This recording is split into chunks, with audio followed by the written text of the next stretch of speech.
오늘과 내일 본문은 두 가지 부류의 사람이 구원받는 모습을 그리고 있습니다. 회당장 야이로의 12살 된 딸과 그리고 12년째 혈루증으로 피가 멈추지 않아서 괴로워하고 있었던 부정한 여인이 둘 다 회복되는 사건을 그리고 있습니다. 오늘은 그 전반부를 다루면서 혈루병 걸린 여인이 다룬 이야기를, 회복된 이야기를 중심으로 두 가지 묵상을 나누려고 합니다.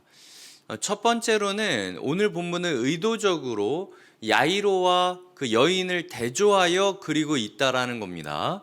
제가 오늘 묵상했던 야이로와 여인의 차이점들을 따지자면, 야이로는 먼저 회당장이었죠. 사람들에게 아주 유명했고 번듯한 직책도 있었습니다.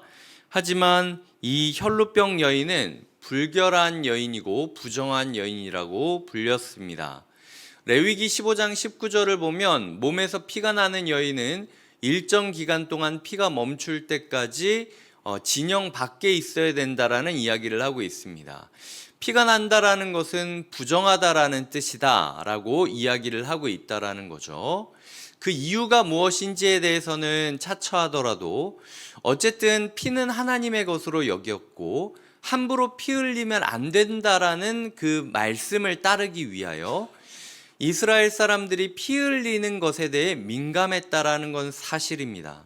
12년 동안 피가 멈추지 않았다라는 건 12년 동안 부정한 사람 취급을 당했다라는 것이고 12년 동안 사람들과 함께하지 못했다라는 것을 뜻합니다.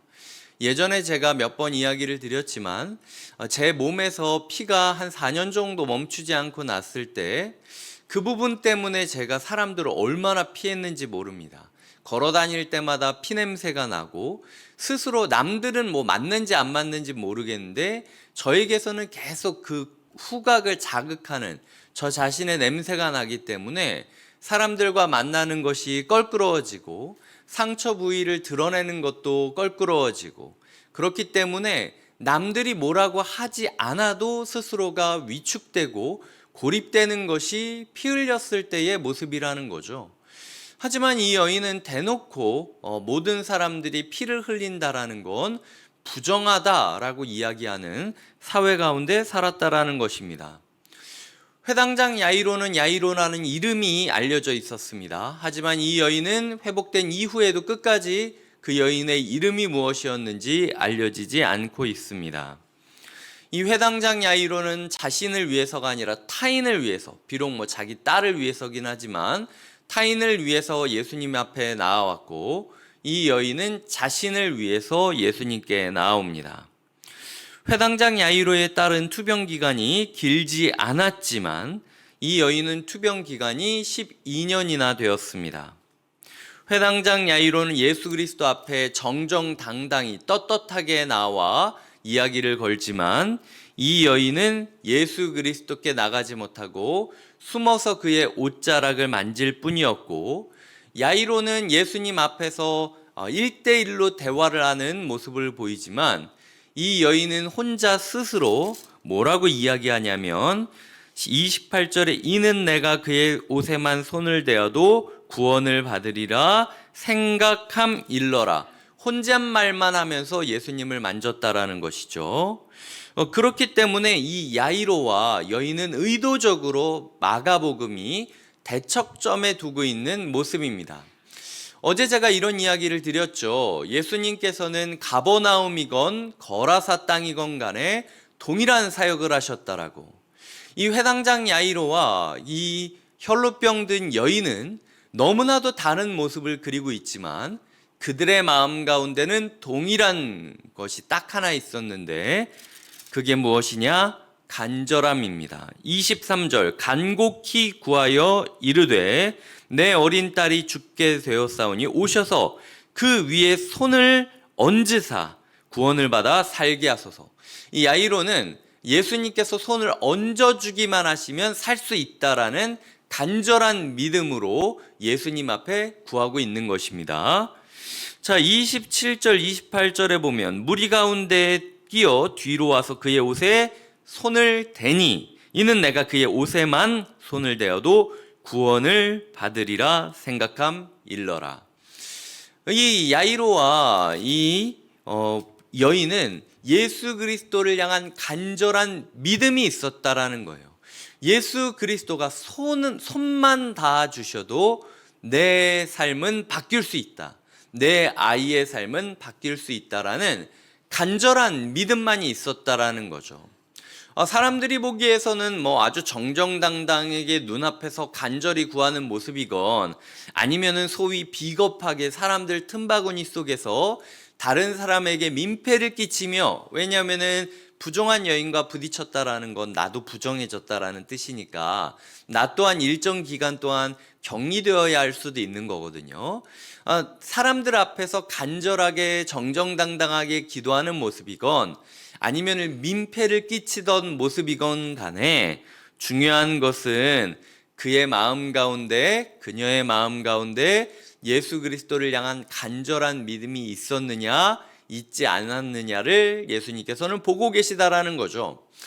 우리의 삶 가운데 어떤 상황이건 어떤 신앙생활을 하건 어떤 수준이건 기도를 어떤 방식으로 하건 때로는 나의 기도가, 때로는 나의 신앙생활이 타인에게 민폐가 된다 할지라도 그럼에도 불구하고 예수님이 나에게 손을 닿아 주시기만 한다면, 나의 삶이 바뀔 수 있다라는 믿음만 있다면 우리의 삶은 바뀔 수 있다라는 것을 마가복음은 이야기하고 있는 것입니다.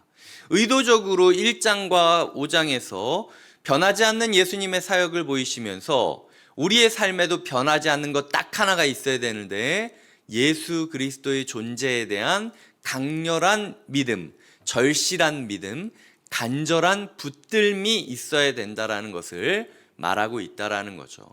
그렇기 때문에 주님께서는 너의 신앙이 성숙하냐 성숙하지 않느냐, 너의 신앙이 어떠느냐, 어떤 상향이느냐, 교단이 뭐냐, 아니면은 지금 내가 몇 년째 믿었냐, 이런 걸 다 떠나서 너 나를 얼만큼 믿냐, 내가 손을 닿기만 해도 변할 것이라고 진짜 믿느냐, 예수님께서는 그 질문 하나만 던지고 계시다라는 것입니다. 두 번째로는요, 예수님께서 묻고 계시지 않습니까? 누가 내 옷에 손을 대었느냐? 제자들조차도 예수님한테 좀 한심하다라는 투로 얘기합니다. 주님, 사람이 이렇게 많은데 좀 지나가다 보면은 좀 몸에 손이 닿을 수도 있지. 좀 너무한 거 아닙니까? 그렇게까지 결벽증적인 태도를 보일 필요는 없지 않습니까? 우리는 최선을 다했습니다. 지금 제자들한테 뭐라고 하는 게 아니에요. 제자들한테 야, 니네가 내 보디가드가 돼줘야 되는데 니네가 얼마나 부족하면은 사람들이 나한테 자꾸 이렇게 나를 치대냐, 이 얘기하는 게 아니란 말이죠. 근데 제자들조차도 억한 마음에 갑자기 화를 내면서 예수님한테 뭐라고 이야기하는 상황이에요. 만약 이때의 이 여인이 끝까지 대답을 하지 않았다면 예수님은 어떻게 되겠습니까? 소위 말해서 무안해하고 머쓱해하고 소위 말해서 쪽팔려하고 끝나는 것이 오늘 말씀의 끝이라는 거예요. 예수님 무안하게 만들지 마십시오. 예수님 쪽팔리게 만들지 마십시오. 예수님께서 묻고 계십니다. 내가 너의 삶에 분명히 뭔가 했는데 너 왜 그거 얘기 안 하냐? 내가 분명히 너의 삶을 바꿔준 부분이 있는데 내 능력이 도대체 어디로 갔느냐? 라고 이야기를 하실 때 우리가 대답하지 않는다면요, 세상 사람들이 비웃습니다. 그래, 누가 예수 믿냐? 옛날 사람이나 예수 믿었지. 요즘도 예수를 통해서 사람이 바뀌고 그 가정이 바뀌고 이러냐? 이렇게 이야기할 수 있고 예수님이 오히려 비웃음 당하고 조롱당할 수 있다라는 거예요. 이 여인이 나 문제 해결된 것 끝! 예수님이 뭐라고 이야기했는지는 예수님이 알아서 하시겠지라고 슬쩍 뒤로 물러섰다면 그녀의 육체의 질병은 해결됐을지 몰라도 그녀는 예수님께 딸이라는 호칭을 듣지 못했을 것이고, 마음이 회복되지 못했을 것이고, 영혼이 회복되지 못했을 것이고, 그리하여 평안히 돌아가는 축복을 경험하지 못했을 것입니다. 그녀가 예수 그리스도 사람들 앞에서 자기에게 일어난 일을 고백했을 때 그녀의 삶에 기적 이상의 기적이 일어났다라는 것이죠. 주님께서 우리에게 묻고 계십니다. 진짜 너의 삶에 아무 일도 없었니? 진짜 내가 너에게 아무 일도 안 했니? 사람들이 이렇게 나를 비웃고 있는 이 현대사회 가운데 너는 네 은혜 얻어먹을 것만 생각하지 내 입장은 전혀 고려하지 않고 있구나. 나는 이 일을 통해서 내 이름이 더 알려지기를 원한다. 이게 주님의 모습이라는 거죠. 이 여인이 여러 가지 핑계를 대고 뒤로 물러났던 것처럼 우리의 삶에도 핑계대고 있는지 모릅니다. 아유, 내가 이거 고백하면 내가 얼마나 부족한 사람이었는지 드러내야 되는 거잖아. 내가 부정한 사람인데도 사람들한테 민폐 끼치면서 숨어 들어갔다라는 얘기를 해야 되는 거잖아.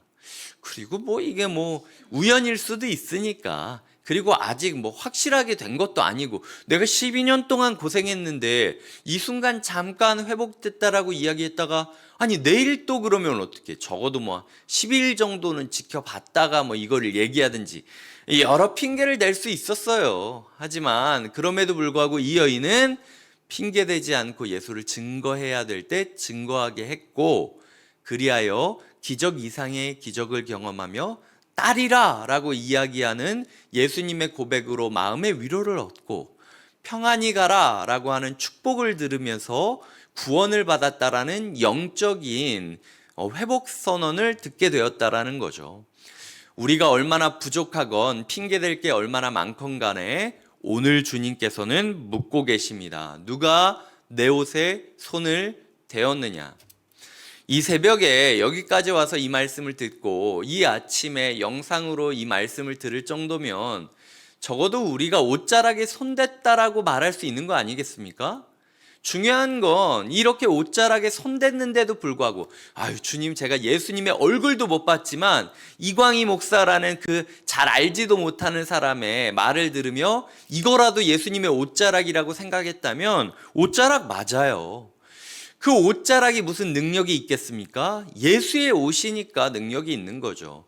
저라는 사람이 무슨 능력이 있겠습니까?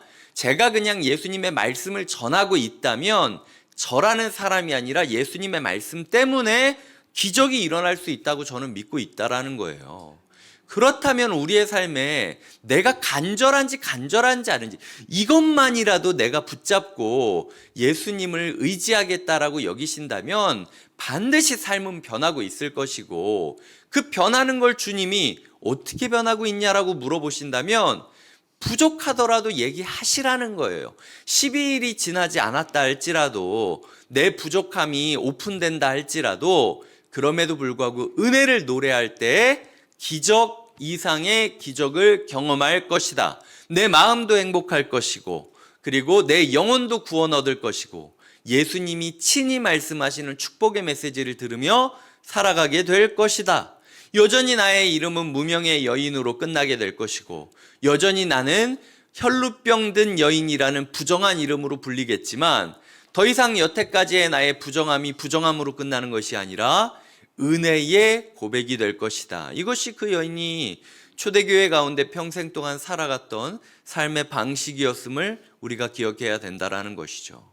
그리하여 우리 가운데 예수 그리스도 존재에 대한 강렬한 믿음과 동시에 예수 그리스도께서 우리에게 행한 일을 순전하게 진실하게 부족하더라도 고백하겠다라는 단호한 결단이 필요하다라는 것, 이 강렬한 믿음과 강렬한 단호한 고백으로 하루를 살아가시길 주님의 이름으로 부탁드립니다.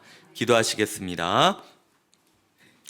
하나님 아버지, 오늘 우리에게 네가 어떤 사람인지 떠나서 난 네가 나를 얼마나 강렬하게 믿고 있는지를, 얼마나 간절하게 의지하고 있는지를 알고 싶다라고 말씀하시는 예수님의 음성을 듣게 하여 주시옵소서. 그리하고 또한 세상 가운데 내 능력이 분명히 여전히 행하여지고 있다라고 이야기하시는 예수님 앞에 예수님 머쓱해하지 않도록, 예수님 쪽팔려 하지 않도록 우리가 우리에게 행하신 예수님의 크신 일을 외치게 하여 주시옵소서. 그럴 때 우리의 삶에 기적 이상의 기적이 행하여질 것을 믿습니다. 주님 우리를 구원하여 주시옵소서. 감사하고 예수님의 이름으로 기도드립니다. 아멘.